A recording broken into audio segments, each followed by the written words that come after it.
विनायक राऊतांनी नारायण राणेंवर कारवाईची मागणी केली आहे। राणेंवर कारवाई करा अशी मागणी निवडणूक आयोगाकडे त्यांनी केलेली आहे। असीम सरोदे यांच्या मार्फत निवडणूक आयोगाला त्यांनी नोटीस पाठवल्याची माहिती समोर येते आहे। नारायण राणे हे भ्रष्ट मार्गाने निवडून आले असा आरोप विनायक राऊत यांनी केला आहे। तर नारायण राणे यांनी भ्रष्ट मार्गाचा वापर करत लोकसभा निवडणुकीमध्ये विजय मिळवला असा आरोप त्यांनी केला आहे आणि त्यांची निवड रद्द करावी, 5 वर्ष निवडणूक लढण्यापासून त्यांच्यावर बंदी घालावी अशी मागणी त्यांनी केली आहे। नारायण राणे हे भ्रष्ट मार्गाने निवडून आले, निवडणूक आयोगाने त्यामुळे त्यांच्यावर कारवाई करावी याबाबत नोटीस आता निवडणूक आयोगाला पाठवण्यात आली आहे। तर वकील असीम सरोदे यांच्या मार्फत त्यांनी ही नोटीस पाठवल्याची माहिती समोर येते। त्यामुळे आता या नोटीसची दखल निवडणूक आयोग कशा पद्धतीने घेणार आणि काय करणार ते बघावं लागणार आहे। दरम्यान रत्नागिरी सिंधुदुर्ग लोकसभा मतदारसंघातून विनायक राऊत हे निवडणुकीच्या रिंगणामध्ये होते शिवसेना युबीटी कडून, तर दुसरीकडे नारायण राणे हे निवडणुकीच्या रिंगणामध्ये होते। नारायण राणे हे जिंकून आलेले आहेत आणि त्यावर आता आक्षेप घेतल्याचं दिसून येते। दरम्यान याविषयी अधिक माहितीसाठी आपले प्रतिनिधी अमोल धर्माधिकारी हे आपल्या सोबत फोन लाईनवर जोडले गेले आहेत। अमोल, काय सांगाल?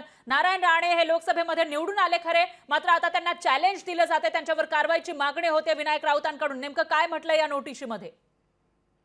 नक्कीच नारायण राणे यांचा विजय झाल्यानंतरही आरोप प्रत्यारोप हे अद्यापही चालू असलेले पाहायला मिळतात। मात्र आता कायदेशीर लढाई लढायला विनायक राऊत यांनी सुरुवात केलेली आहे आणि निवडणूक आयोगाला नारायण राणे यांच्या विरोधात नोटीस आहे ती सुद्धा असीम सरोदे जे वकील आहेत यांच्या मार्फत पाठवलेली आहे।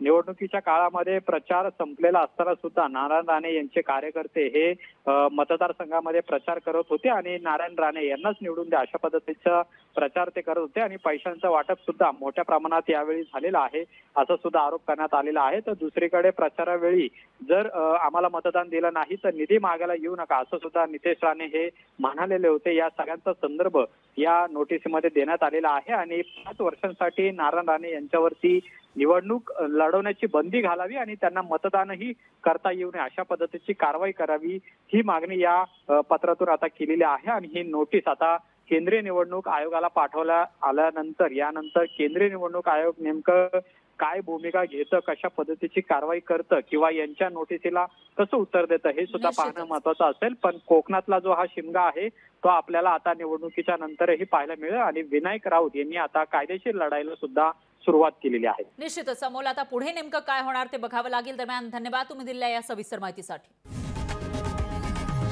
लोकशाही मराठी ऐका, पहा, जागरूक रहा।